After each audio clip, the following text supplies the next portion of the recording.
jazz and beyond. With Nothemba Madumo. It's where the standards are cool and the conversation is always hot.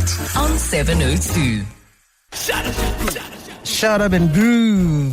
This is the first song that I heard of Masego at an airport, Heathrow to be exact. They were playing this song and I was curious, who is this young chap? And it is Masego, of course. His real name is Micah Davis, born to a Jamaican father and an African-American mother. His father was in the U.S. Navy, and his mother an entrepreneur. And he has two sisters. One of them is a musical artist, the other involved in voice and media outlets and so forth. But he grew up with music around him. And so I got a chance to have a chat with him while he was in his dressing room getting ready for the show. As you might have seen in this, some of the posts that I made.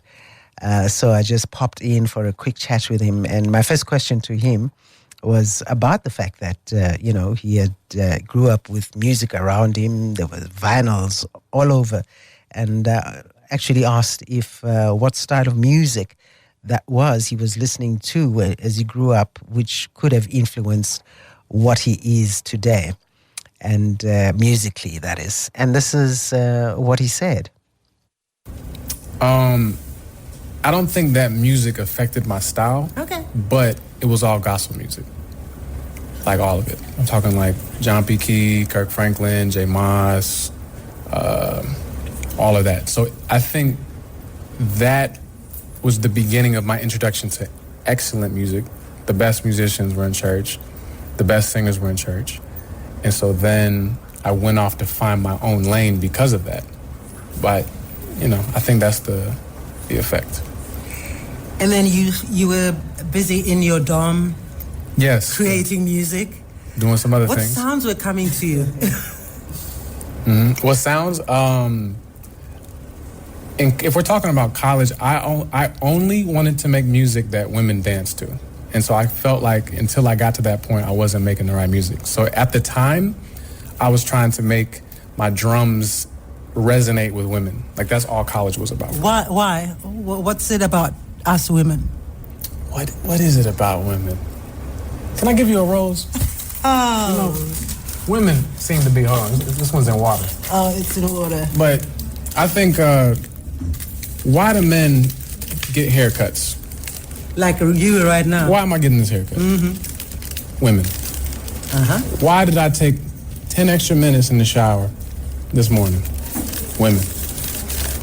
I don't understand what the answer is, but I'm here to give you a rose. Like, you can't hear this on audio. There's a rose. There's a rose. Thank you. She's taking pictures. There you go, pictures. See, there's evidence. Thank you, Masego. I don't know, yeah. I think women just motivate a man to be more excellent. It just is what it is. And so I thought I was cool until I looked out in my shows in college and women weren't in the crowd, and I no longer wanted to make the music I was making. I wanted to change to invite them to the show. So. And you are right, because when I heard Yams, I was like, that's my song.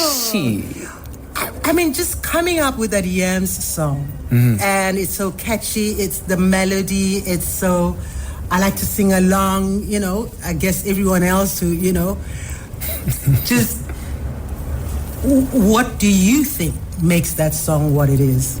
No lie, that song is directly inspired by my trip to South Africa. Directly, because, how old was I? I was young enough where I didn't have all of the culture and the history and the deep understanding of the continent, but I got here and I was like, these women are what the women in America are paying to look like. Okay. That's what I started with. I said, you just look like this. And so as a young man, I was like, I need to investigate. And so, I was inspired just by that culture shock of like, just the beauty standards thing, which I think is a big conversation culturally where this place glorifies this place does that, and I was having my first introduction to that dynamic. And so it inspired the song. I think South African women would like to know specifically what makes them unique to you. perspective, scent, dance moves, diet, activities, hairstyle choices. I think that's way different than other countries that I've been to. Okay. That's specific. No, that is specific, and I'm sure they'll be very happy to hear that. I mean, you've been here a couple of times already, and to the Cape Town International Jazz Festival. Do you find yourself having to think differently about how you're gonna, what you've prepared? And see, that's the thing. I haven't prepared. Ooh. And that's what jazz is. If you're just cut like that, it should just work out. Yeah. I think my team has prepared because these roses have just appeared here in the dressing room and everything is happening. But me, myself, I just came straight from Brazil and I just showed up here. And I think that is jazz music. Unpreparation. True. You just fill the room. There you go. Fill the room. Yeah, and talk about jazz. You describe your music as, what is it, trap jazz? When I was 15, yes. At 31, I wouldn't call my music trap jazz. I would just call it culture. I'm like a cultural bridge. So if this is an intersection, right? If you want to get over here to hip hop, you can hear a Masego song and find your way there. You want to get to R&B, there's a Masego song that can get you over there. You want to get to Afro beats, Yebo can find you there. Like, I'm right there in the center where I can lead you to different genres.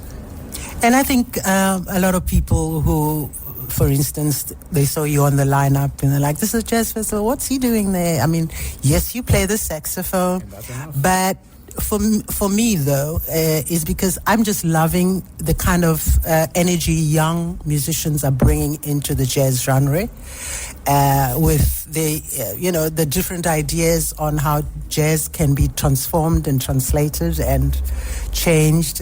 I just want to wrap up, though, with a wonder of how you feel, people should think about jazz in terms of as a concept and a philosophy. On Sunday we're celebrating our Freedom Day here. Yes. And there are a lot of musicians who have passed on who here in South Africa have been so responsible for capturing our history and telling it in the stories of music, kind of thing.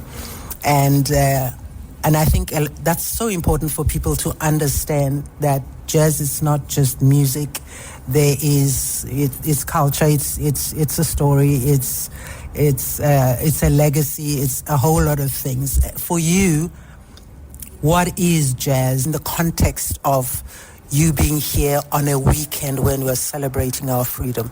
Well, first of all, you stole my answer, so that was more eloquent than I could have put it. But however, I think jazz music is the perspective that you have with it, right? To some people, because jazz has so many iterations of it. There's instrumental jazz that someone told me about today. There's the Miles Davis jazz that my drummer likes. There's my version of jazz where there's these other elements infused with it, jazz fusion. So I think it's that genre that is supposed to be the soundtrack to your experience. So for one person, it may be the jazz music that honors the musicians from this area. Mm-hmm. It may be jazz music that is celebrating, so it's the more hype energy, big band jazz. It's whatever you need it to be, because that's what music is. Music is a response to culture, to life, and jazz music has always been black music. It's always been a response to what's happening in the world, and so it'll continue to be that. And I think the significance of me being here is perfect timing. Anytime I'm where I'm supposed to be, which is every time, it's the perfect time. So I'm here. There's a great holiday coming up, even better. That's why I didn't prepare. Stay unprepared. We love you just, being yourself at that moment. Is it the saxophone? Is it singing? Is it all of the above? With me, I would say it's drums. I think rhythm is what tells you where you're at. I can play whatever melody over top, but certain drums will tell you what region will respond. So it's like whether whether or not you understand the artist's name or whatever, the drums will give you a sense of belonging. So I like drums. That was my first instrument. I just have the jazz tattoo because I thought that girls would think it was cool. Got to take a picture of that. Masego, thank you so much for talking to us, and all the best. And I'm happy that Yams is going to play. You're very welcome. It was a pleasure. Thank you for being so knowledgeable. Thank you.